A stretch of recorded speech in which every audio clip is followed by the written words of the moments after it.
So yeah, we'll just hang out for a bit, a couple minutes, get people settled in so they can watch our show. So, but we are live on Facebook, so everybody can see us. Yeah, and I told the person at the counter who was so nice to bring out 12 crowlers at one time. Very impressive. That she should come on and harass you, but she's probably working. Yeah. He's like, "What show? Oh, what time is that?" I said, "Yeah, get on Facebook and harass your, What co-owner show? boss guy." Never heard of that show. What's this? I Tibbs? I would get on Facebook and go live, but mine got hacked, and What? Oh man. a GoFundMe got started for my pet dog that needed surgery, and But you don't have a dog? I do, but Oh. not that dog.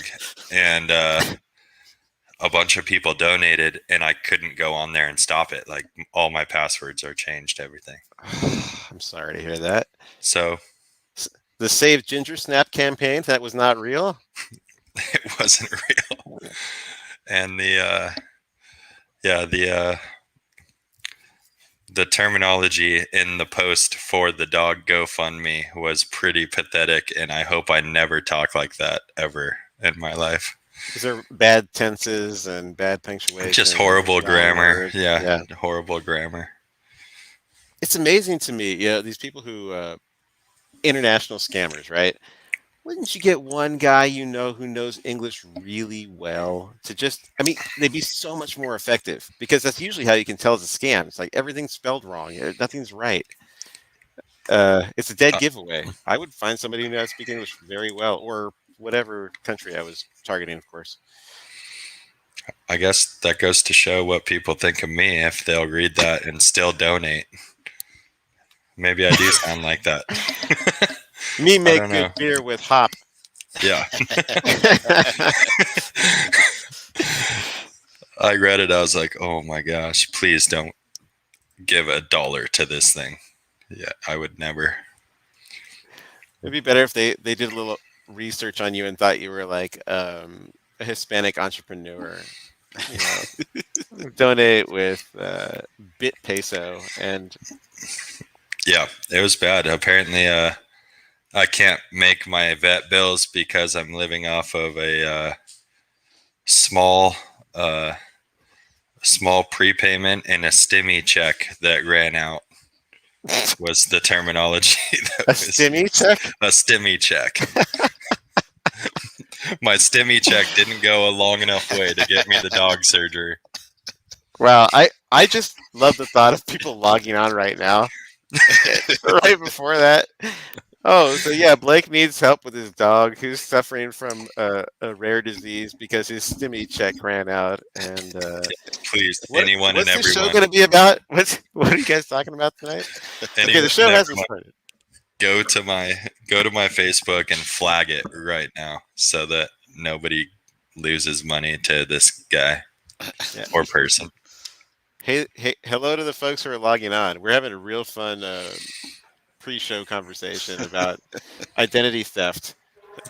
About as fun as that subject could be, honestly. I've had mine stolen as well.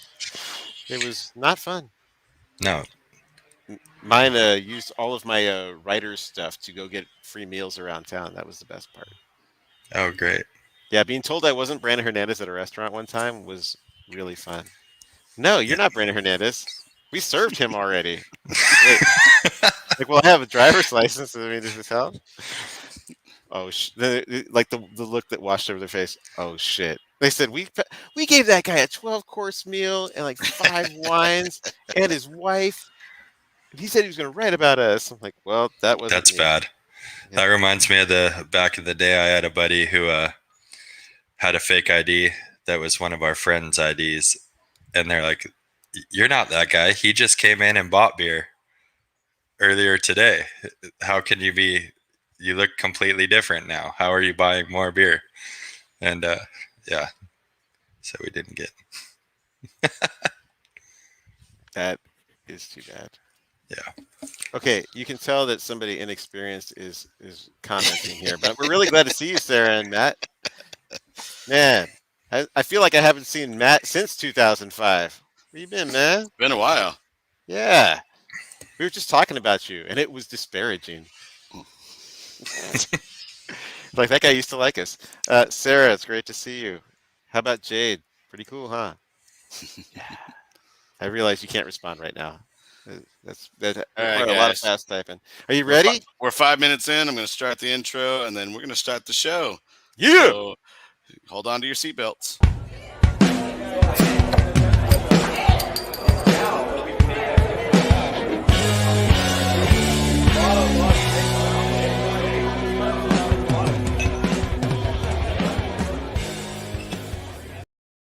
Hey, oh my God. Yeah, put that away. Not this year, baby. Welcome to the Indie Beer Show and the Houston Texans sad hour, I guess. I don't know what to say about that. I got a Hawaiian shirt on, so I'm feeling good. All right. And I'm glad. I did my hair, so nobody's going to get fired tonight. Well, I think you look great. I always think you look great. Congratulations on your upcoming vacation, but we are at work tonight because we have a really great guest from Craft Coast Beer and Tacos in Oceanside. His name is Blake, and we shall allow him to introduce himself right now. Hi, I'm Blake from Craft Coast. We're up in Oceanside. We make beer and we make tacos. Come check us out. I mean, have you ever heard a more simple? People are like, you need a 30-second elevator speech to talk about the things that are really intriguing about your business. That did not require 30 seconds, and I am completely intrigued. I've been there. The place is amazing, and if you haven't been to Craft Coast Beer and Tacos, it's a real treat. It's like San Diego has just been encapsulated in this one really nice, awesome spot. So, what are you thinking, Abel? You think we should start drinking? I think. Well, yeah, I am. I already started. Okay. Well, do you think I should start drinking? So we're starting off with our first beer, the Agua Baja. Tell us a little bit about it, Blake. Yeah, Agua Baja. The beer that became the beer that we didn't want it to become. Before we opened, I said, no way, we're not doing core beer. It's not going to happen. And we launched with that beer plus 2 others, and now I have to make it all the time. It's a really cool light Mexican lager. Basically brewed it to be just that, water, essentially. It lives out its name. Super light, crisp, real dry, minimal flavor, but enough to call it beer. So yeah. Are you drinking the core beer right now too? No. What are you drinking? I am drinking. It looks kind of similar. It's called Paylot. It's a 100% Simcoe Pale Ale. It's been my jam lately. I think I brewed that beer just for me, but maybe other people like it too. I don't know. It's referencing where you may park when you go to Craft Coast. Pretty good stuff. No, this beer is really good. Thank you. It's got a very good, like, that cereal kind of oats smell to it, and then I could definitely crush some 12 tacos with this beer. Yeah. I mean, it was designed to be the kind of Robin. If Batman was the tacos, Agua Baja would be Robin. It's the supporting kind of sidekick to everything we do food wise. Oh, I thought he'd be like the butler. I was gonna say, who's the butler then? It's kind of is that the lime you get with the tacos? It's like Indiana Jones's whip. It's always there. Dr. Jones. And it makes an appearance. Yeah, and we drink a whole hell of a lot of it too. Very not cool. Just myself, all of my friends as well. So it's great. Awesome. Well, hey Judith, real quick before we get into our questions, Witherby Street. All right, sweet. I like that. All right. Nice. Well, I'm gonna take the conversation away from Craft Coast only for a moment, because we want to know, where did you come from? Where did you learn to brew such good beer? Take us through your story early on, coming up from, before the brewing industry to where you're at now. All right. I'll try and give the short version. Take your time. Basically, I'm born and raised in North County, San Diego. Grew up in Vista. I became legal drinking age right around the time where all of the breweries in Vista started popping up, right around 2011, 2010. And I was homebrewing at the time, got a kit for my 21st birthday, and I just was like super into it. Definitely hope my mom doesn't hear this, but was drinking Sierra Nevada and Stone before I was 21, well before. And so we had already kind of had an appreciation for like flavorful beer, not just Coors Light, although we drank that too. And then, yeah, after homebrewing for a couple of years and working in this little Italian restaurant that my family friends own, I was like, I want to get a job in brewing. I really like this. I'm not playing sports anymore. Football's done for me. I don't have to worry about getting up at 5 a.m. for weights, so I can drink beer at night. And yeah, went around to a couple breweries, asked if they needed help, but everyone was still really small at the time. Went over to Pizza Port, Bressie Ranch. They had just opened in 2013. And I walked in there in 2014 and asked if they were hiring in the brewery. And they said it doesn't really work like that. So I took a job as like a bar back and a food prepper. Even though I was already a waiter, I was like, I just want to do anything I can, get my foot in the door. And luckily, not long after, I think it was less than probably 4 months or 3 months even, they had a spot for a keg washer. And I stepped into the brewery and then I fell in love with it. You know, I got to work in a brewery as a job. And so I just made it a point to try and do my best and learn as much as I can and work my way up. That's kind of how Pizza Port does things. You work your way up the chain until you get to the top, and then you start to get some freedom and start to get some recipes under your belt. And so I was really, really stoked to make my career and my progression started and moved through with them, because they were known. I knew even before I worked for them that they made the best beer and they won awards, and we would go to the one in Carlsbad and Solana Beach. And then all of my coworkers and I would go to the Bressie Ranch location after work, especially on like Wing Wednesday. And Nice. finally got to work there, and I did as much learning as I could, you know, extracurricular, read the books. Some I understood, some I didn't. And yeah, so I'm a Pizza Port guy. They're a huge part of who I am and kind of the way that I brew even today. So You can definitely see a lot of the character and technique and finesse of the hoppy beers, the pale ales, and the various IPAs that you make there. They harken back to probably lessons learned there. Who is it that, who are some of the folks that you kind of worked with, apprenticed under, learned a lot from while you were there? we could spend an entire night going through a list. I mean, I've got time and a lot of crowlers. Go ahead. The Pizza Port lineage is super long. The family tree spreads wide. I had the privilege of starting when Bressie was still small. There were just 5 of us there. Sean Farrell was our head brewer at the time. He's now the director. He's been the director of brewing ops for Pizza Port for the last probably 5 or 6 years. Pretty much all the head brewers at the pubs were guys that I worked with at Bressie, Shaner and Diddy. Trevor Walls went up to San Clemente at the time. I got to work with him for about a month and a half, 2 months before he went to San Clemente, and he was always super cool, taught me a lot early on, and just, you know, got my focus right. And then, Nacho came and worked with us at Bressie. He was our head brewer for, I think, almost 2 years. And at that time, that was when I was really serious about learning my craft and becoming the best I could be. And it was super cool getting to just shoot the shit with him every single day about beer and his approach to it. And I think at that time I learned a ton about how to sensory a beer in all phases, whether it's in the hot side or the cold side or in the keg on draft.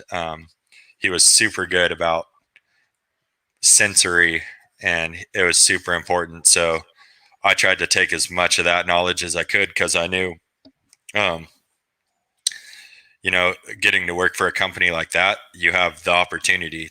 It's like you have professors teaching you. They're the best at what they do. And so I tried to make it a point to learn as much as I could from all those guys, and getting to know other people like Tommy and you know, Devin, a lot of the brewers that had moved on already. And then now, like recently in the last couple of years, becoming real close with Avashan, who's the Carlsbad Village head brewer. Just being able to bounce ideas off of him. He's a wealth of knowledge. He got to work with Bagby and Nacho and Iga. They were all there at the same time. So I have a ton of mentors and a ton of guys that I still talk to all the time. And luckily, a lot of them come up into the brewery, and I really try and pick their brain and get an honest opinion on what they're drinking, and use that to kind of keep working at it. So I really love the fact that there's so many great people at Pizza Port, but the environment there is, you have these knowledgeable people and they're almost duplicitous. If you were to see them just, you know, relaxing, enjoying beer, Pizza Port's like a party, man. Like, I've seen the bus at GABF. I know the company culture there, and I think it's really super cool. I mean, like, so over the weekend I ran into Nacho. He was sitting like one row back from me at the Green Day concert. I watched that guy rock out like no other. It was great. But at the same time, but then he gets to work, and it's like, man, we got to talk about sensory. We got to get down to this and that, and it's just it's so great because there's, like I say, duplicity to the whole thing. But and then Abishan, I mean, talk about a hoppy beer guy. I mean, somebody can give you just a little bit of advice on brewing really amazing hoppy beers and just getting them so fine tuned. That's really awesome. I think the best there's only a few guys who do IPA on that tier, and all of them look to him, you know, to build their base off of. And it's super rad that he's the closest one to me. And yeah, we probably drink beer, and whether it's at his place or mine, at least once a week, if not twice, maybe even more. He's the hoppy beer guy. I think all of his beer is you know, they're second to none. So oh yeah, definitely, yeah, he's definitely great across styles. But I mean, he's just known for those hops. I know he loves those beers so much. But so what's it like to be able to? We've talked to several people who used to work at Pizza Port, but what's it like, because you have this really great connection that is still very alive? What's it like to be part of something like that and then move on to your own space and not only get support and stay within communicative range, but also your your outdoor area has basically become like conference room B for Pizza Port, because they're there a lot, and I think that's really cool. I mean, they're always like Instagramming from there, like just having a, you know, if we get away from Pizza Port and we still want good beer, they go to Craft Coast, and I think that's rad. What's that like? Honestly, it's super gratifying to know that you could build relationships when you work somewhere, and they still, you know, want to be a part of your life, and I still want to be a part of theirs. And so it's like you kind of touched on it earlier. If you want to have a good time but get shit done, that's the place where you go work. Yeah. And so you're talking about people you've been hanging out, drinking beer with, partying, also the same people you're in the trenches with day in and day out. Those relationships don't go away, and we stay in contact all the time. And it's kind of cool because it's essentially the same vibe, just with a different food product, you know. Mm-hmm. Take away pizza and throw in tacos. That you keep it super simple, so you know what you're getting. And you know, like when the sales team comes down, they all meet up at our place, and then they go do their thing. Or you know, when the brewers come by, it's super rad. And I always wanted to leave a good impression and and be as friendly as I could, because that's just the kind of person I am. So I didn't want any of those relationships to go away, and I'm super grateful that everybody still likes to come and hang out, and it keeps it fun for me because I don't have an assistant brewer or anything. So uh, when people show up, that's my chance to kind of hang out and talk, and otherwise I'm just kind of doing my thing all day. So it makes it really fun, especially when a big group of the port crew comes by. They're a hoot, and they come in numbers too. And so usually when they show up, I run in and I'm behind the taps. I'm having to pour beer. Do they bring that party bus? Is that what they're doing? I think so. That JBF party bus that we're just saying? Man. Oh man, I can't tell you about the times. Good times. Hashtag I can't even. I love that time, man. Well, so very fun. Cool. I'm interested in going to beer number 2, but before I do that, I saw Judith was here, so I want to let people know who are watching that I believe this weekend there's going to be a really cool article in the UT about her and the brewpub. So if you love Judith, and who the heck doesn't, because she's just a wonderful person, keep your eye out. I have a question. Yeah. Is that Judith from Cal State San Marcos? Yes, indeed, sir. Oh, man. I have a quick story. Go. So I went to Cal State San Marcos. I didn't graduate, unfortunately. Hey, but that's a whole different story. But I only went to the Stone anniversaries. But the same. Yeah, so I went there, and I took a history class, and the whole class was devoted to writing like one big term paper. And I wrote mine because I was a brewer at the time working for Pizza Port. I wrote mine on the history of brewing in the US and kind of where it came from, mostly from a German standpoint.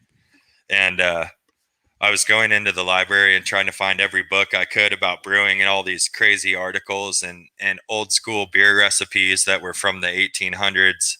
Like, I was focused on writing stuff about Yingling and Coors, Anheuser-Busch, and just kidding. And she was like, had no idea that like, she was saying, oh my gosh, this stuff's so cool. And we kind of were nerding out on like digging deeper and deeper and finding all these crazy, I don't know. I don't even know if it's an article, but I'm finding like how to make beer at home. And it's written in like Old English from like 1801, It was super rad. And then later down the road, I never logged on to my student email again. And then I heard that they were going to do a brew program and that she was going to be running the beer archives. And I was like, oh, I wonder if she ever remembered all those times where we dug into the German brewing tradition in the US for, an entire semester. So it's really interesting. Well, you can never look back into sometime it. This weekend. That was a fun one. That was a fun class. That's awesome. Oh, see. Oh, yes, she remembers you. Yeah, it was long ago, but yeah, it was fun. I was definitely. That's kind of what I was saying back when we were talking a few months ago. Like, I'm a big history nerd and a kind of writing nerd and a creative nerd, and so that's what I was doing in school. And I wrote that paper, and I was like, oh, I wonder if anything could happen with it, if I could ever find it again and kind of read through it and build on it. But I have no idea what happened to it or any of those things. So I'm sure it's bronzed and enshrined in the Smithsonian. There you it's in the beer archives. There you go. Probably got ripped up and thrown away, and I got my C+. I wore it proud. Oh boy. All right. Well, let's after that great, amazing, heartfelt story, I'm feeling like very emotional right now. I think we should get into the second beer. Yep. Do it. Okay. And this one is the with Oscura Negra. Am I saying that right? Yes. Yeah. Oscura. Yes. My other half of my Spanish life is coming out. So Oscura Negra. Let it tell us about it. This one. So yeah, basically the approach to this one was to brew my rendition of Modelo Negra. So basically took a dark German beer, added some corn to it, lightened it up a little bit, and tried to keep all the maltiness, all the malt roastiness to a minimum, but the malt flavor still present. And this beer, the first time I brewed it, I was like, full experiment, just something that I always wanted to do. And we were all like, oh man, this is really cool. Like, this is a rad beer. And I just rebrewed it recently, and that's the batch you're tasting. Tried to hit everything a little bit sharper on my numbers, and little bit different through fermentation. And I've been drinking so much of the beer. Complex, rich, light, drinkable. Not what you're expecting at all when you look at it, and then you take your first sip and you're like, whoa, this is different, but in a good way. So yeah, it's all 100% German ingredients, all Weyermann malt, 100% German hopped, and German lager yeast. So tried to keep it real traditional, and then you throw in that corn to kind of add that ethnic flair to it and make it work with what we do. So I really like beers that are complex yet extremely drinkable. It's light on the palate, but there's so much going on behind it. It's got a nuttiness to it, even like a little cola-ishness to it. But the roast is great, but not overbearing. It's just really balanced, and a really good food beer. I can say from experience, I really enjoyed having this with several of the dishes that you have at Craft Coast. So yeah, thank you. Well, this is definitely a beer I would go back for another one. Like, Yeah. I mean, I drink this and I just keep. I mean, no, seriously, I'm enjoying this a lot. Yeah, I mean, for me, just not having brewed any styles like that before, I didn't really know how it was going to turn out. And then once it came out, and such a positive response, I'd say out of every beer that I've ever brewed, like, I'm most proud of that beer, just because it's complex but light, and it throws, especially people like us three are all super into beer. We're educated, we know our stuff, but you give this to the ordinary average Joe who walks in the door, they're like, oh, I don't know about dark beer. And then they drink it, and it completely changes their perspective on what dark beer is at that point, because it's just real light, kind of complex and easy to drink. So I'm pretty proud of it. Not to say that I'm completely done with the recipe. It's going to constantly evolve, but okay, I am happy with the way this batch turned out. yeah, I can tell you are, because you're drinking so much of it right now. Yeah, this is it. Just hot the.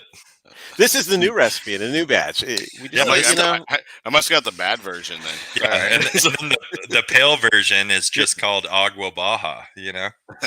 That's how we do it. The San Diegans Award winner. Take Agua the color Baja. away. Yeah, thank you. All right, so now we've talked about Pizza Port, but this isn't a Pizza Port episode. Even though when they were on a couple weeks back, they did have the kindest things to say about you. But we're talking about Craft Coast, so I'd love to know, you're at Pizza Port.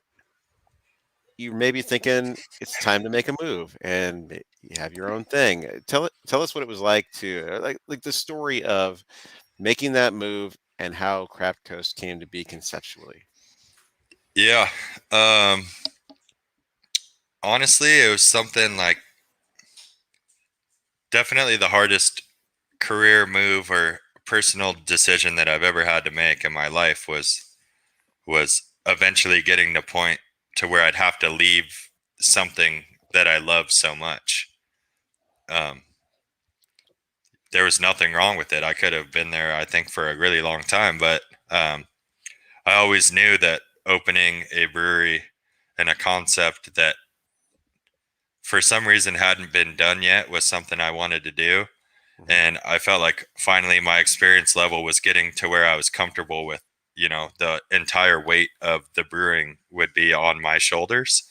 And I didn't want to keep waiting any longer, because like this beer and taco thing was a concept that we had been working on for a long time. And as every year and every month passed by, we're like, okay, no one's done it yet. Still, no one's done it yet. But we weren't ready. And then we finally just put our foot down and said, let's go. I think like part of the big decision for me was like I had a pretty big like personal injury, non-related to brewing anything. I crashed riding dirt bikes, and it set me out for months and months. And I just sat on my couch every day. I couldn't do anything. All I could do was think. And so my thoughts were, if something can change in an instant, like now's the time to start going and doing what I wanted to do. So we had time to start planning, and then by the time I was ready to make it happen, it was really difficult leaving there. And the same thing, I wanted to do it gracefully and peacefully. I didn't want there to be a big scramble to find someone, or I didn't want there to be any kind of animosities or anything. So it ended up being a nice smooth transition, and I still am so grateful for the opportunity that they gave me, and I have nothing but good things to say about them. Vince and Gina have always been super kind to me, and so I always wanted to make sure that when I did my thing, I could run and be in that same manner where you give people the opportunity and you just kind of run with it. But I think ultimately I had to leave when I left because the time was ticking for the beer and taco thing. Like anyone could have done it at any instance, and we were trying to beat everyone to the curve, so. No, that's a good thing. I mean, like you said, you gotta be that one step ahead of everybody. And I mean, if you don't do it, if you don't pull that trigger, you might lose that opportunity. And it's great that you guys did it. I mean, we actually have somebody right now that's there drinking and following from the craft coast. So Yo, yeah. Yeah. I wonder what he's drinking. And well, yeah, he's drinking a cover story. I'm sure. That would be awesome. And not to sound too romper room, but hey, Jared, how you doing? I see Joseph. I see Jared. All right, cheers. Glad you're here. Right. But I have a question for you. Okay. Getting back to exactly what you're talking about. Mexican food, craft beer, San Diego, by the beach. Why do you think it took so long to make this happen? And I got to say, I'm really glad that you were the ones who did it, because you did it in such a quality way. Like both of them are really spot on, and you might not have seen that from somebody who's like maybe just chasing a fad or just, we can have an okay iteration of each of these things, but I'm glad you did it. But why do you think you were able to do it? Honestly think it's something that everybody thinks about, especially in the beer industry. And I think it's just expected that somebody was doing it already. But luckily it wasn't. There's places that have tacos and Mexican food and beer. But there hadn't been one that were doing both in-house, from scratch. The beer was being brewed on site. The tacos were being freshly prepared on site. And since we've opened, honestly, every brewer friend that I've talked to, it's like, damn, that's what I wanted to do. And I'm like, right? Like, we all want to do it, but we finally like took that jump to do it.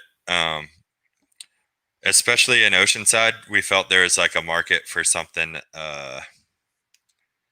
something like this. We're all young guys, and we wanted to make it legit. We didn't want to just throw together a beer and taco place with like Taco Bell tacos and crunchy shells. Like we wanted I want it an to be. enchilito. Yeah, we wanted a quesalupa. No, so Burritos Locos. yeah, I want a Cool Ranch taco. Jeez. No, I honestly think it was a little bit of luck, but definitely a lot of hard work went into it. But we got lucky. Honestly, anyone could have done it at any point in time. It's kind of like the Pizza Port thing when they started doing handmade beer and pizza. Look at all the places that now do crafted beer and pizza, and they're all a little different and unique in themselves, but there's always that originator. So I don't know what's going to happen from now, but I'm just happy that we were able to get it going, and no one really beat us to the punch, luckily. Yeah. Definitely a lot of luck. Like, I could say a little bit of luck, but a lot of luck, because like I said, every friend and industry person that I know said that that's been a dream of theirs, was to do beer and tacos, and luckily we could make it happen. I think that if you just go to Oceanside, you can kind of see that that's true, because not long after you opened, I mean, several months, so a significant amount of time, but in the grand scheme of things, not all that long. Down the street, not a pretty good distance, there's another place doing it. And so and so I don't mention that so much to mention that there's competition, but do you think that now you've proved the concept really well? Anybody who walks in there and has a meal and a beer there is going to say, wow, this is really good. And I have to think like food cost is pretty good. Margins are pretty decent. I mean, you have pretty high rent space even. But do you think that people will see that how you've proven this concept and the viability of it, and we'll see more places like this, San Diego, or maybe even beyond? Yeah, I'm sure like naturally it's going to occur. We already have a spot, like you were saying, down the road that's now doing it. It was kind of I don't know quite what the scenario was in that, but it was a foot race to now get open, because at any second a company or a brand could open that's very similar, shares a lot of similarities. I think there will be, just like with anything, you make something, people are going to duplicate it, and which is fine. I mean, we're definitely not done just in Oceanside, whatever, but we wanted to hit the Oceanside market first, because there's just such like a renaissance going on up here. Like, all of the restaurants are bomb, and they're good, and the breweries are good, and they're new, and like there's an energy up here. Mm-hmm. And we've been waiting for Oceanside to become a thing for years. Like, we're from North County, and coastal Oceanside was super, super ugly for a long time. And so this renaissance is occurring. We wanted to be a part of it and kind of make our stamp. And we felt it was best that we could use Oceanside as kind of our foothold, and really like get people to recognize that there's some cool stuff going on. And like, there's such rad restaurant owners in town, and a lot of people I've got to meet since opening Craft Coast, and also while we were building it during COVID. There's something cool going on there, and we weren't going to let that ship sail past us. We wanted to be kind of riding it. So yeah, really just happy to be in Oceanside, because there were other cities, but Oceanside ultimately was where we definitely wanted to be. It has changed so much in Oceanside from what I remember, growing up, my formative years, my drinking years. It used to be kind of a city that was just kind of, I don't know what it was going for, like a lowest common denominator type thing, or just trying to be kind of like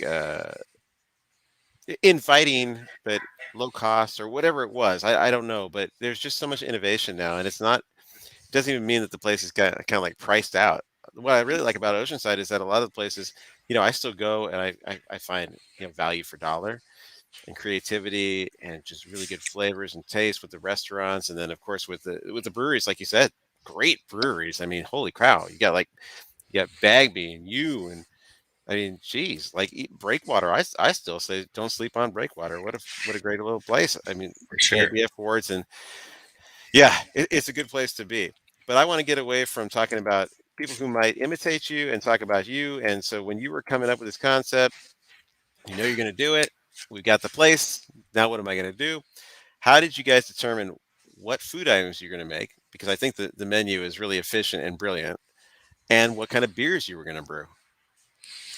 Um, yeah, so I guess from the food side, that was the difficult part. Like I mentioned earlier, we wanted to do our homework.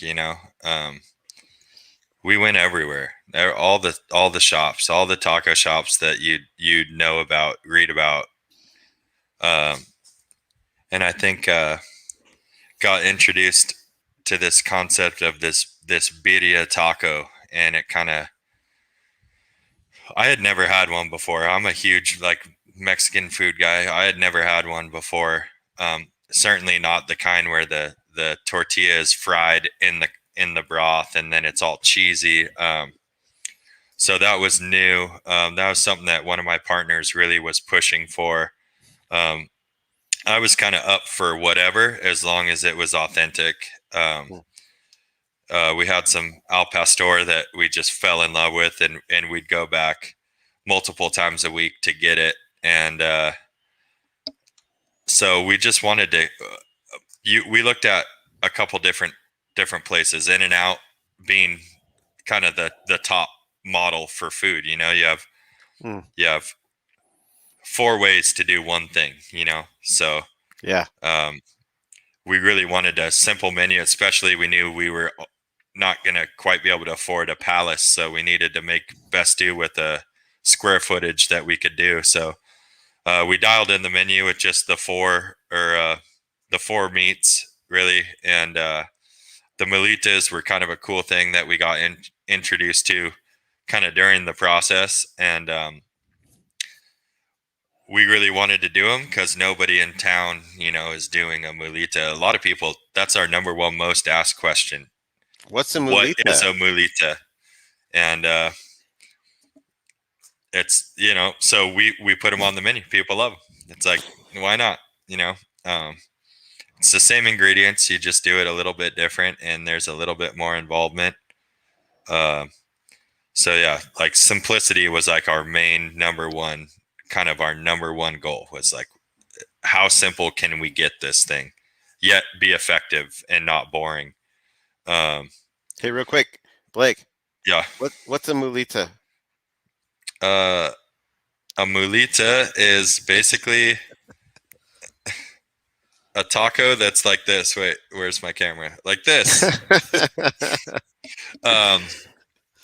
2 tortillas, bunch of cheese, meat, cilantro, onion, and it's just super bomb. It's real thick and savory, and it's different than a taco because it's more filling. It's basically a miniature quesadilla, but with fresh corn tortillas. It makes a huge difference. I think we're gonna make a little tutorial or how you're in the know video of what is a mulita. That's kind of a project that we're gonna work on.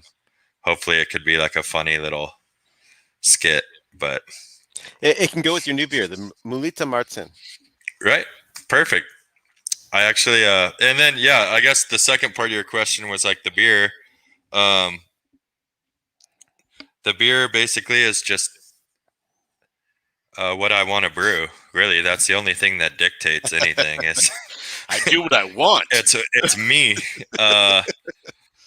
But at the same time, like I'm the kind of brewer that my feelers are out constantly, and I'm pretty young and pretty new, so I don't have like a I only make this kind of IPA. I don't like hazy. I don't like fruit. I don't like it. I'm open-minded. Obviously, there's certain things that I don't want to do, and it's not in my wheelhouse. But it's basically what I want to brew with the hops and the yeast and the grain that I want to use. And I'd like to think that my palate is very similar to the palate of the drinkers of the time right now. And not to say that I don't like to brew the other stuff, because I'll brew an old school classic West Coast IPA, but I really wanted to kind of drive in and separate myself from the beer that I was making before. I wanted to put my name on what my IPA looks like versus what the IPAs we were brewing at Pizza Port. And I think just in appearance, my IPA looks completely different than theirs. They're fully unfiltered, usually super pale, little to no specialty malt, and I like to use a lot of oats and a lot of wheat to really kind of boost up the mouthfeel, but not make it like a big full body beer, but just give it a little bit more.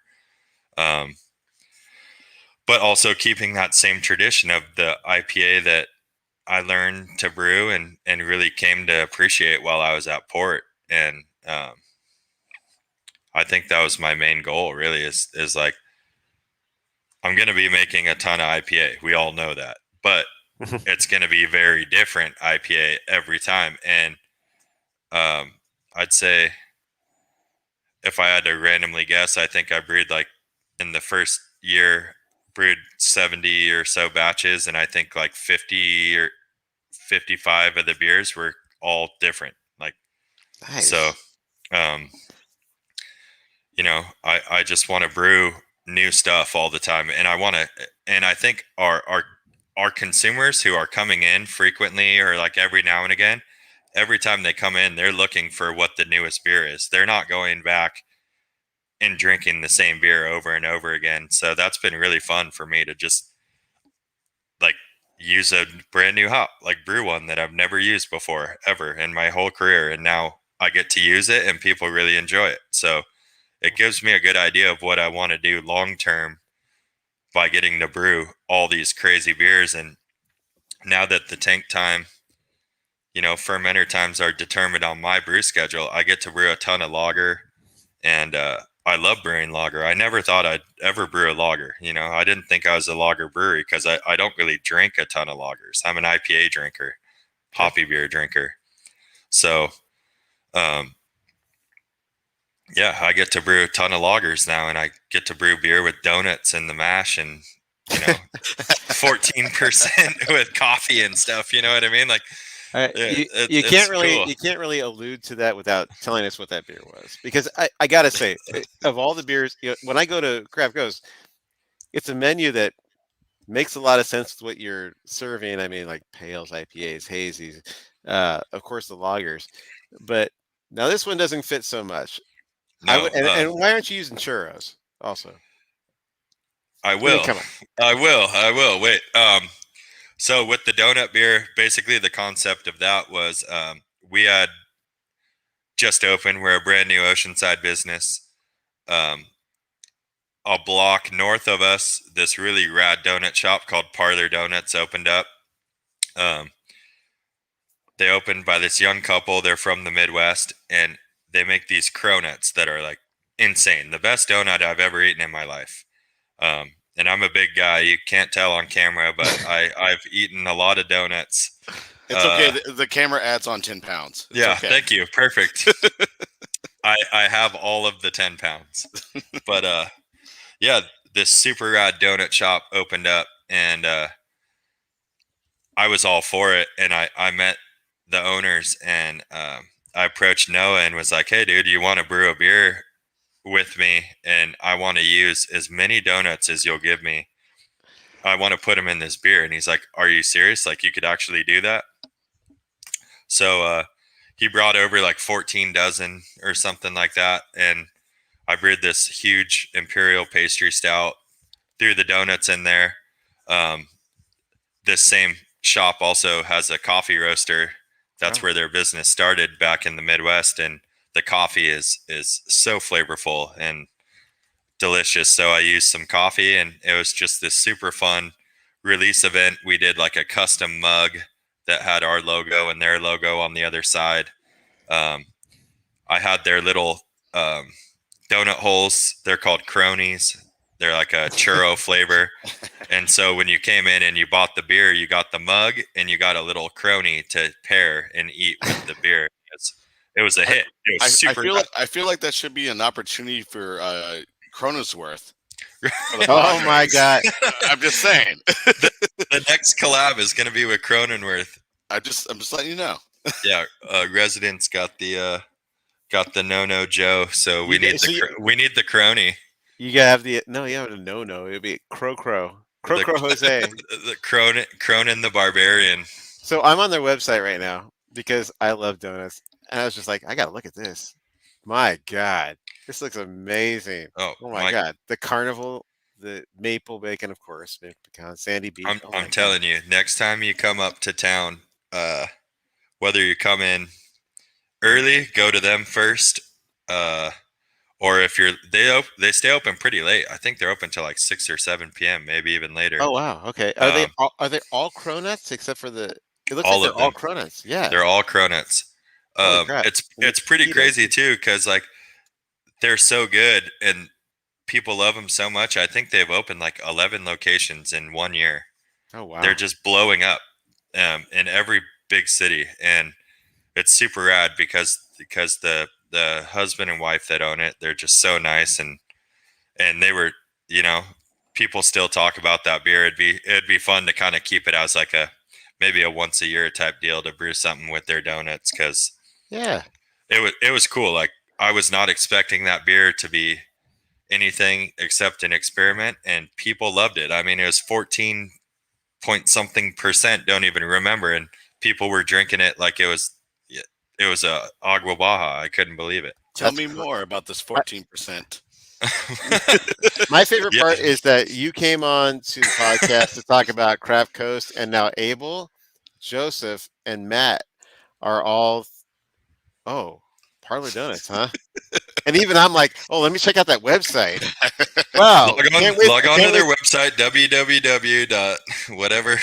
Can't wait to beat a path down to Craft Coast, but first, Parlor Donuts. Yeah, exit the live stream and go look at Parlor Donuts. Well, I like that decadent people got together and made a really cool beer. That sounds really fun. And I got to think Cronuts would be a really great adjunct. Come on. They're rad. And it's funny because they actually, they did come through. Like, the brewery has never smelled better than than that day. Although I did just brew a fresh hop strata beer that might top the Sweet Factory donut beer. What did it smell like? It smelled like the best hop flavor you'll ever smell. I mean, the stratas, the fresh hops this year were insane. Like, I've never smelled hops that were of that quality, and they got them to us so fast. They fly them down on an airplane now. So that was rad. Like, that's, again, from a beer perspective, it's whatever I want to do, but I want to do stuff that's fun and cool, involves the community, collabs, friends, local businesses, whatever it is. Like, we have the opportunity to do it, and I love doing stuff like that because, I mean, I've been in the business where you're brewing the same stuff, and you have to. That's your bread and butter. That's how you make your money. Now it's kind of, I call the shots, and for my sanity, I need it to be fun and new and exciting. Agua Baja is what it is. I love brewing that beer. That's the only one that I repeat on a consistent basis. It's the only one that stays on tap. Otherwise, if I'm brewing a pale ale, it doesn't have to be Paylot what I'm drinking. It could be a different pale ale completely, and I might find something in the process that I like better than what I did on Paylot, and now Brings that's my back new pure pale fishing. ale. Pure fishing. Pure fishing. That Love was a it. good one too. I agree with Matt. We need dates on that Strata beer. When can people go and get that beer? Let's see. I brewed it a week ago today. So yeah, give me like about 2 more weeks on it, 3 more weeks at the most. Okay. Yeah. What's Let's just say, like, the September day today? 22nd, The be second? safe. Yeah. Like anywhere from 14 to 21 days from now. Okay, great. And pairs with everything. Yeah. Well, with that beer, you don't need to eat food. Just come and drink that beer. Like the way that it smells already, I'm enjoying it. Like I've never used fresh Strata. I've never even used Strata until I opened Craft Coast, and Wow. I mean those cones were like so tasty, and they smelled amazing. Like they lit up the room instantly. So I'm really excited for it too.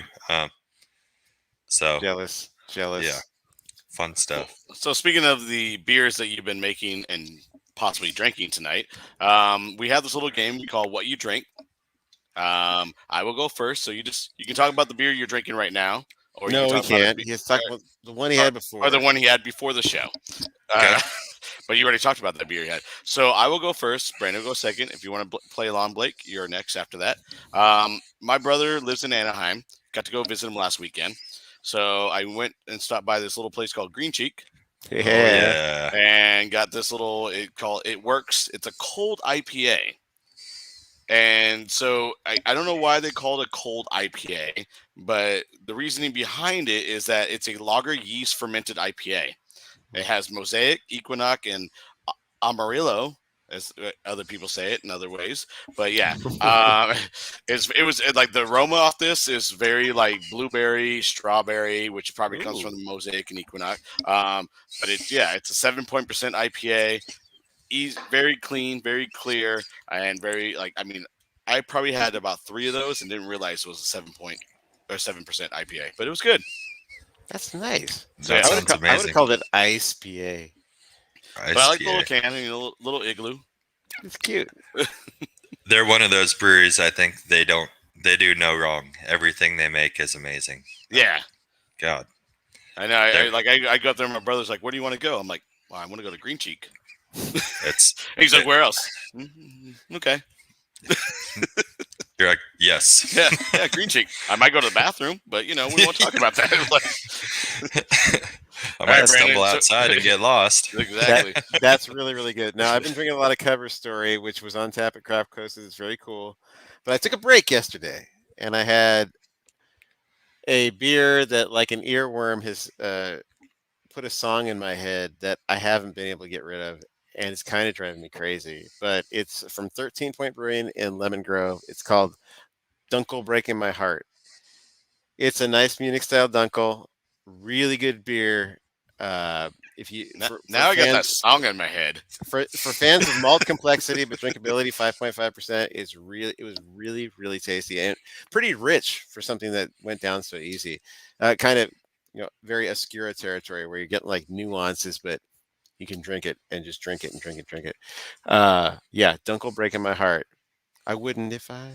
Anyways, that sounds great. Yeah, so good stuff. Lemon Grove. Go check it out. Very German. Very Oktoberfest. All right, Blake. So do you want to be a part of this too? Yeah, I'll participate. All right.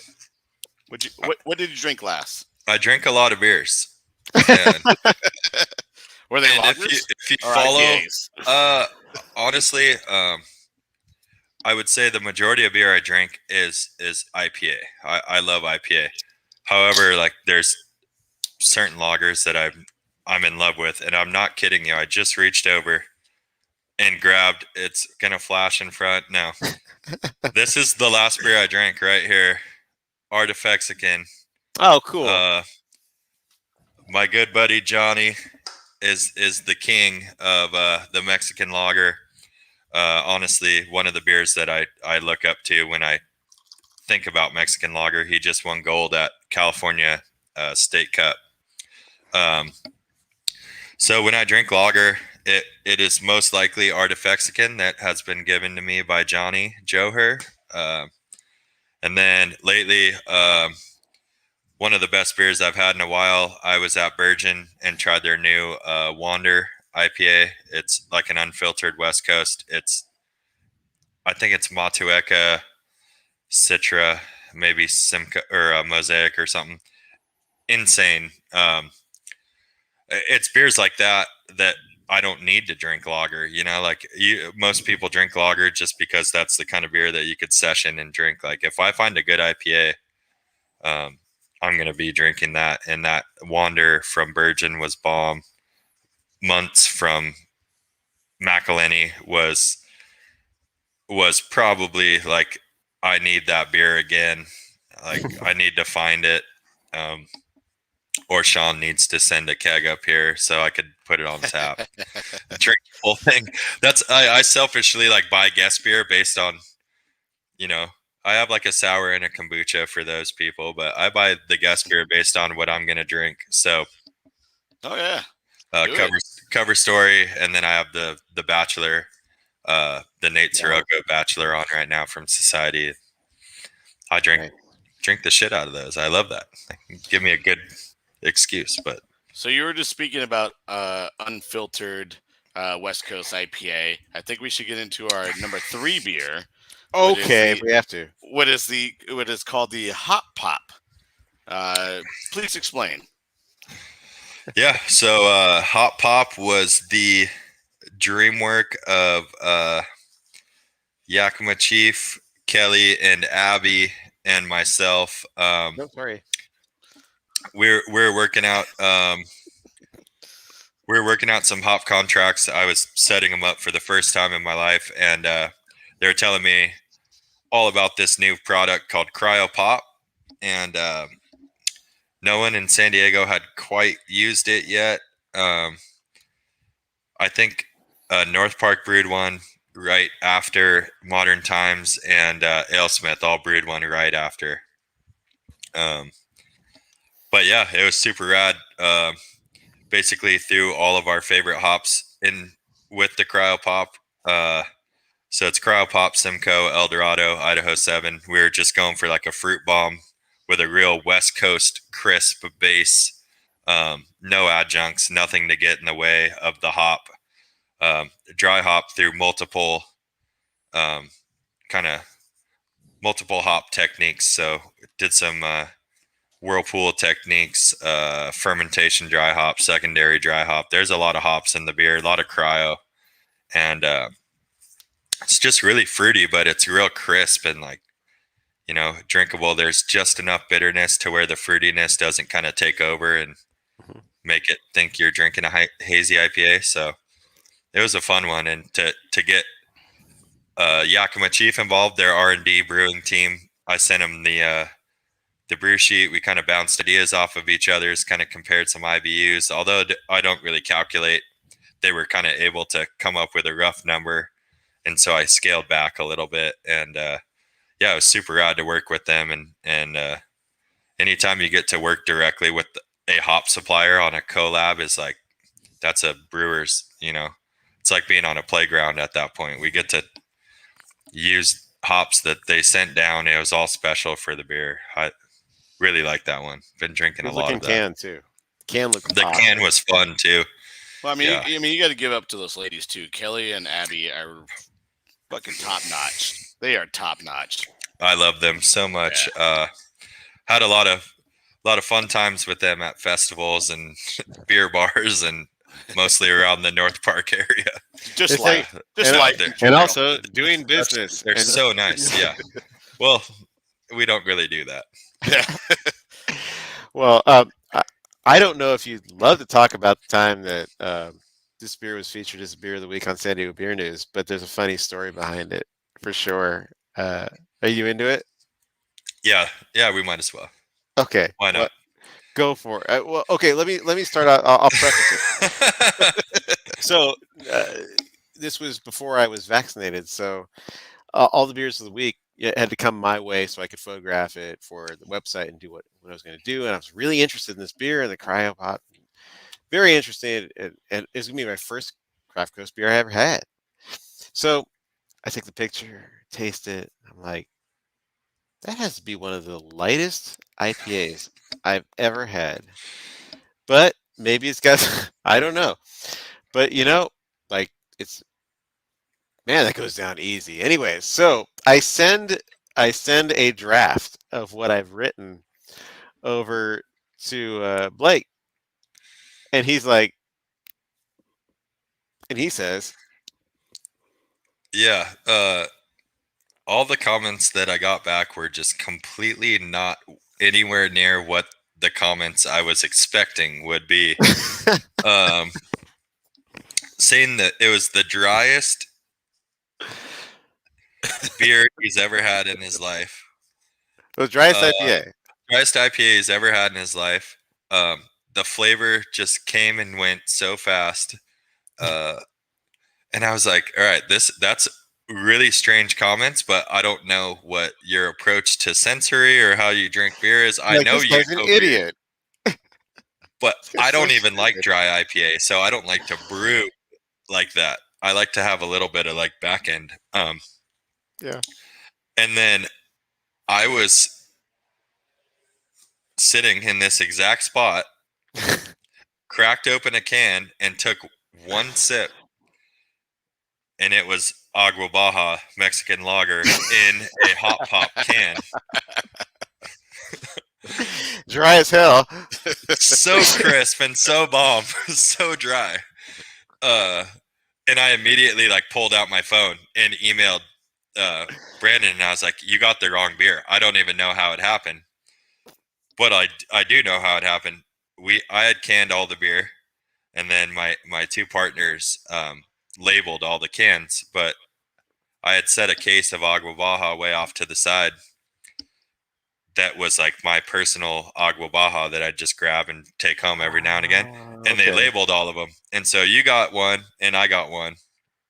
And God knows who else got one.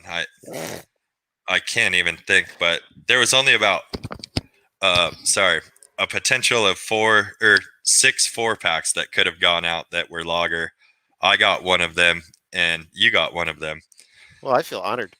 So it was cool. Like, hey, one rewrite later, it was very accurate, and I was so happy to taste the other one and go, "Oh, whoa, okay, yeah, okay, like, completely different beer, fantastic." And actually, one that I kept coming back to on the beer board when I would go back, like when I was yeah, thinking, like, what do I want to have a full pour of? Had that. Came back for my birthday. Had that again. I really think this is great, and I don't know if it has to do with cryopop. Maybe it does, but that and the craftsmanship. But I like the beer a lot. It's just a very drinkable beer, and you can have a lot. It's not overly done. It's right in the sweet spot. So yeah, yeah, Yakima. yeah. Big shout out to them. It was really fun working with them. Definitely gonna try out some cryopop in the future. It's an actual product. Pretty neat. Kind of unlike anything that I've ever used before, but all the flavors ended up making sense once the beer really started to come into its own. And it's been a good seller. People really like it. So I figured that was the one we should drink, or you guys should drink for the show anyhow.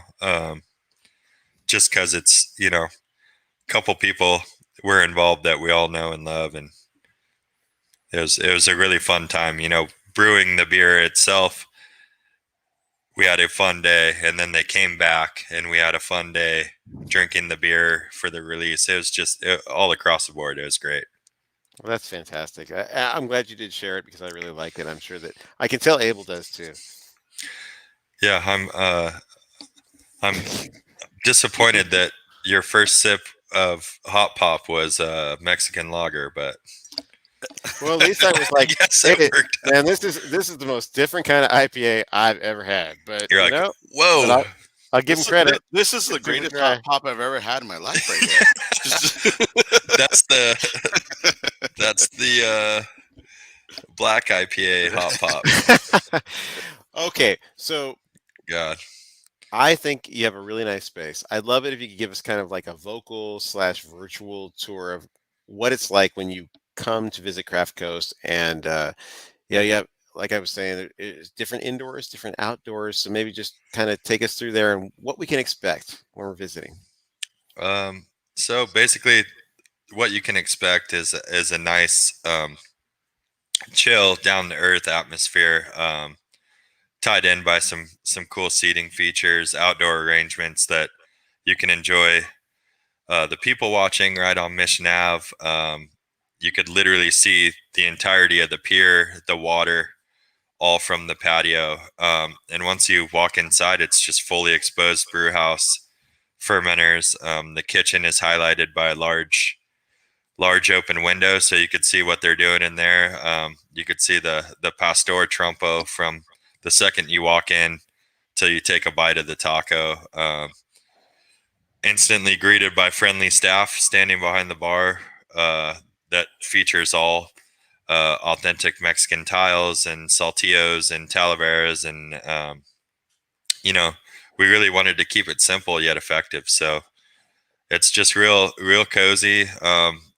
Not very big, but effectively laid out to get as many people in there who are ready to eat and drink as possible. So How about those murals? also, yeah, I was gonna say shout out to Sean Dominguez, who's been a longtime friend of myself and Pizza Port. He did 2 really awesome murals.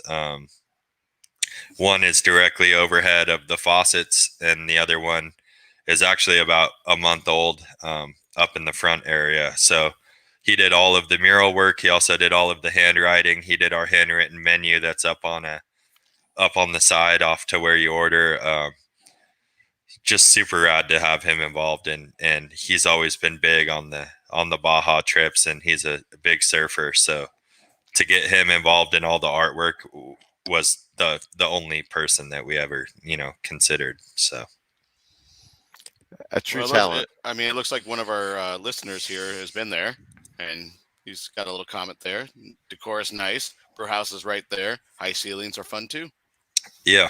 I mean, and for me, like, And, I and really, he's added on that there's big parking. yeah, lots of parking. Like it's right there in downtown, so you're surrounded by parking garage after parking garage, which ultimately used to be the parking lots where we would go watch Vans Warp Tour and Mountain Dew Tour. But it's like it's really cool to be in there. Having high ceilings is definitely a plus. It opens up the whole room again because it's not very big, but and it was also super important to us to have the brew house directly in sight. So when people walk in, they get the experience. If I'm brewing, they smell it. If I'm working in the cellar, it's right there. Like, we didn't leave anything to hide. Everything you see is what the building is. There's no back rooms. There's no hidden spaces. That's it. We just wanted to keep just it nice. the bathroom. That's all you got. You can almost see those. They're almost fully exposed. So as you're talking about the exposed brew house and all of that, I feel like I'm channeling our old host, our old beloved Brian Beagle, and I want to ask you a question. I feel like I need to ask you: size of your brew house, cellar capacity, All what the you got beer going nerd on? stuff. Yeah, So yeah, I brew on a super rad 10-barrel Premier stainless brew house. We got 3 20-barrel fermenters, 2 10-barrel fermenters, accompanied by 7 serving tanks in the cold box. nice. Super rad to work with Premier because they're right down the road in Escondido, and also had some prior relationships with them since they had built a few of the Pizza Port brew houses, and um, really rad to have Alan Shepard work with us and help me set up the brew house. He was like a huge Pizza Port patron, and we've actually grown to become pretty close friends, and he comes in and drinks, and so I got that Premier connection, and they built the brew house. Everyone who's come and brewed there and done collabs, they're like, man, this is nice. Like, it was really important to me to build a really user friendly and efficient brew house, because of the lack of space we have in the cellar. So Premier did an awesome job, and it's awesome to have them right down the street and get to drink beer with the people involved in the company. It's been fun. I often wonder how much of San Diego beer history and expansion and all of that has been formed based on the sentence, yeah, he likes to come drink here. I think that's awesome because, like, yeah. I mean, that has to instill a certain amount of passion in a consultant or a contractor to do. They're going to do an extra special good job because they're already into what you do and they want to make sure what you do comes out great. I like the Cultivate guys. I think that they're really a good example of that. For instance, Yep. but you can put faith in them because they're like, I'm already into you, man. I like what you do, and like anything I can do would be fantastic. Yeah, look good on the portfolio, but really it's like they're doing it for them to some extent as well. You mentioned collaborations. You do collaborations, and I can't think it's really tough to attract other pro brewers to come out to a place and hang out, have beers, have Mexican food, have beers, have more Mexican food, brew a beer, and then have some more Mexican food and beers. Maybe P-Sport shows up. Who knows? Yeah. Maybe take us through some of the collaboration. You just walked us through the Latchkey collab that we brewed like 2 weeks ago. Oh, awesome. It was literally exactly that scenario. Showed up, unlocked the doors, got the brew going, walked over to Parlor Donuts. Oh my God. Got donuts and coffee. And then, yeah, obviously, collabs are a big part of why I wanted to open a brewery, was to get to brew with all my friends that I've met along the way. Get to brew with people that I look up to and kind of pick their brains and see what they're doing. Not so much to take knowledge anyone, but just to compare what we're all doing.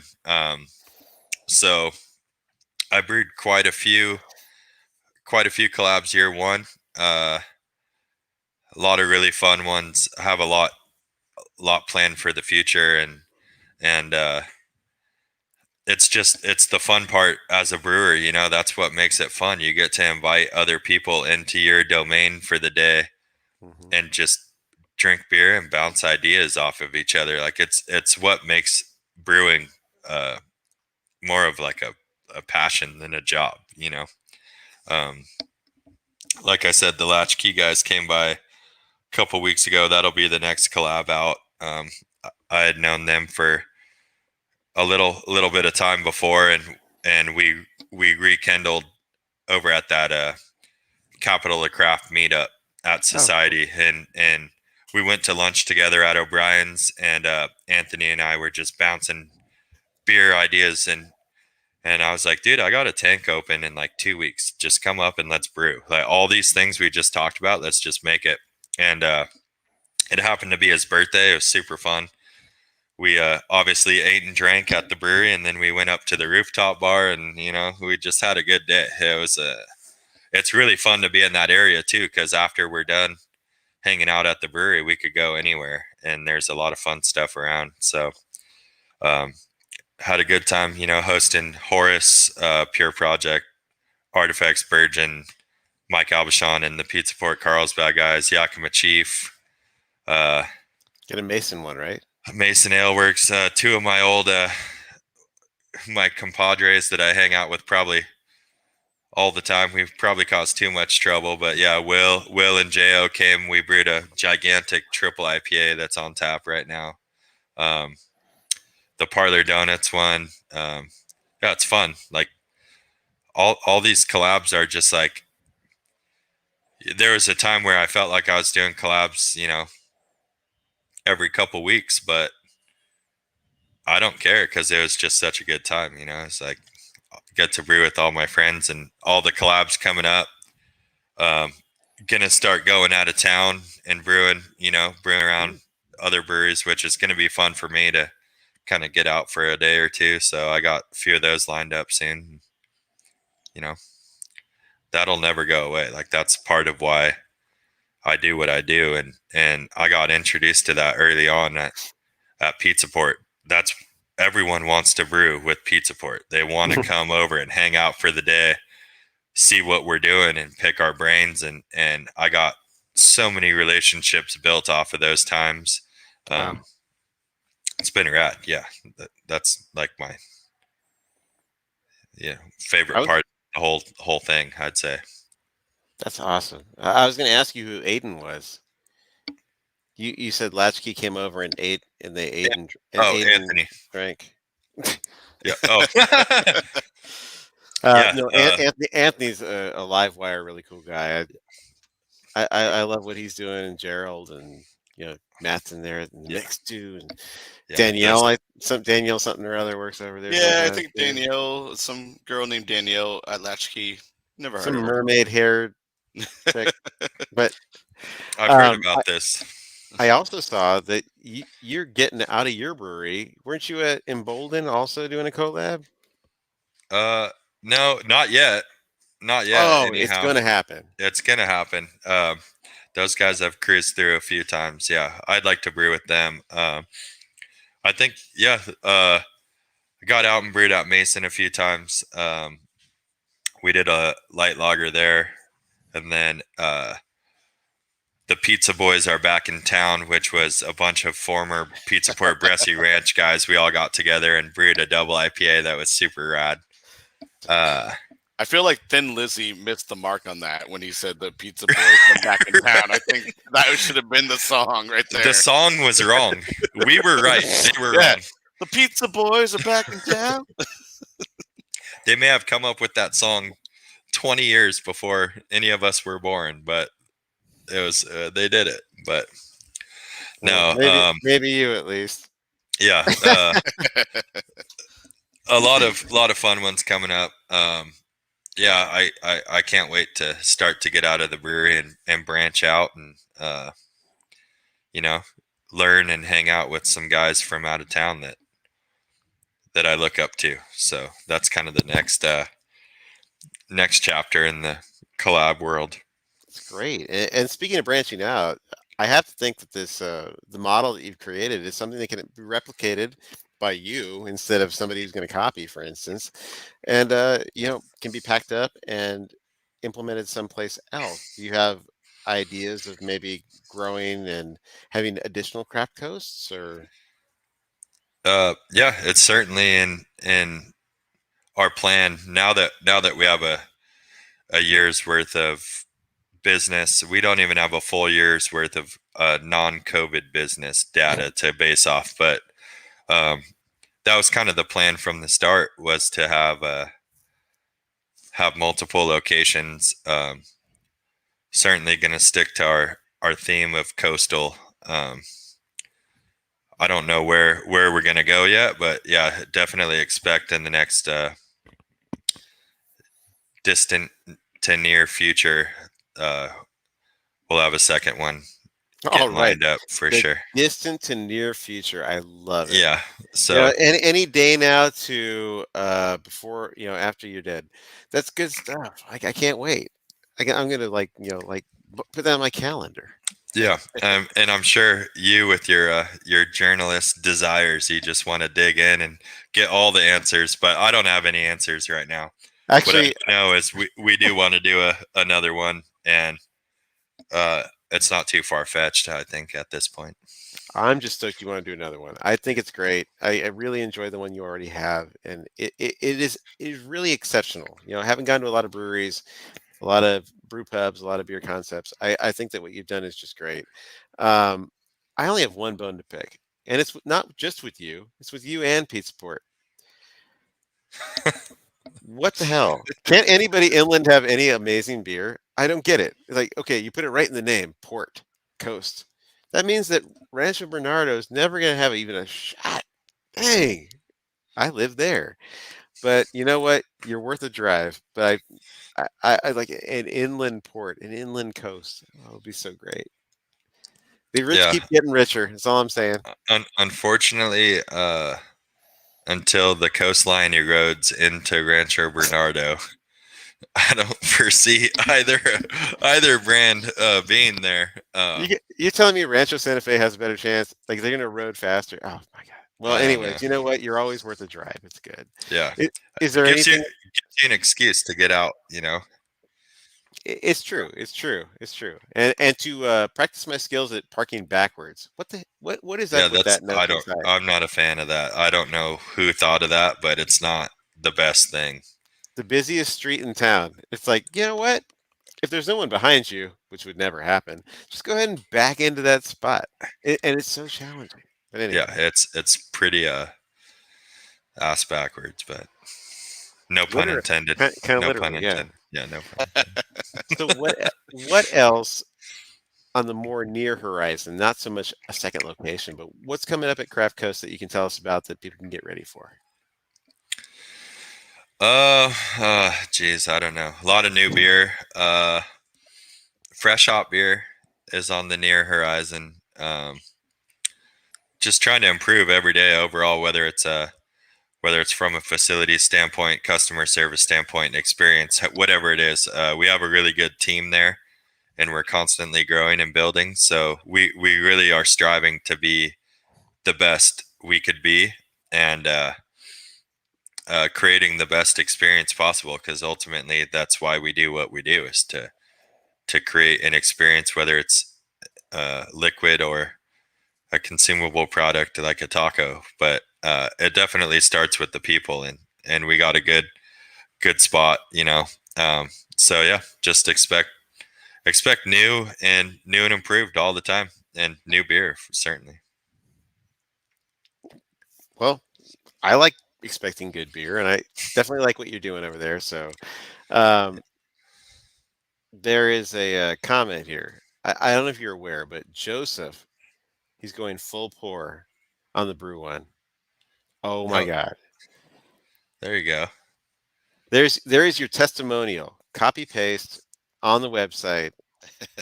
Hey, Yelp it. If you mean it, Yelp it. I need a screenshot. Yeah, screenshot this right now. Screenshot. Boom. All right, Screenshot done. All right. Yeah, I think you guys already did a full pour of that, right? So Oh well, yeah, I think you if already we have add up all the tasters, yes. Yeah. Well, That's good. on our bi-week bonus, so all the Patreon supporters will get to see that. Sorry, Yeah. Joseph. I mean, I did a full pour of one of these.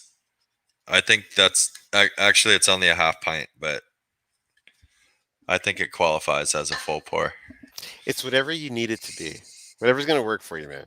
It's good. I mean, someone's got to drink it. I like it. It's not going to drink itself. That needs to be like a T-shirt. But anyways, so what are the best ways to keep up with all things Craft Coast? Best ways to keep up with Craft Coast would be at this point through social media. Our Instagram's going to be the most up to date. A lot of cool events coming up in Oceanside that we're going to be a part of. So you'll see those in Oceanside through their streams, as well as our Instagram. Also, we're working on an updated website that'll have more information, a little bit more user-friendly menus and navigating. That's craftcoast.co. So not to be confused with the .com folks. But yeah, man, we try and update Instagram. Definitely every beer is on it. And every event that we do is also on it. A lot of people are starting to find out we do catering for private events, weddings, parties, etc. We have a full taco cart that's built out with Al Pastor. Like, you get the same experience that you get as if you were in our shop. So that's kind of new on the horizons and something to keep up with. Definitely people can reach out for the catering, and then, just social media is really the best platform these days for it. Otherwise, you have to go down Mission Ave, and I'll be yelling in the middle of the street to tell people to get in, drink beer. But yeah, and then go get donuts. Yeah, and then wash all of that down with a donut. if you don't need any more carbs. Hey, I After can come you eat here to those save money tacos. or lose weight. I mean, I'd prefer people set their dietary goals aside and come eat tacos and then go get a donut afterward. So I like it. Well, yeah. we can't thank you enough for spending time with us. We normally do our Patreon call out for all of the many people who are kind enough to support the show through that crowdfunding vehicle. However, you might have noticed one of our co-hosts is gone. She has the list, the current list, Oh and well. that's okay. We just want you to know that we really appreciate y'all. And I'm not going to say Zorball. Well, I just said Zorball, but we're not going to have to go through that. Blake, you won't get where we're going with this, but just trust me, it's better that you don't know it all.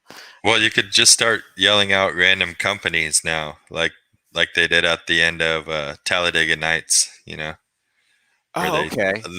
you have brand new products, Mountain Dew, Pizza Hut. You didn't even mention Doritos Locos. Doritos Taco Locos Bell, Tacos. Doritos. Yeah. Anyways, this was a great show. We can't thank you enough for spending so much time with us and getting in depth about what you're doing. I mean, really, if you've never been there, seal of approval. It's really great, and it's so easy and fun. Take a bunch of people, chill out, have some beers, maybe Pete Sport will be there, and you can just like hang out. It's great. It's really fantastic, and it's kind of Mexican food that for San Diegans, I think it's really in tune with what they enjoy. That's the best part. It's not just like some lame version of Mexican food someone threw in there.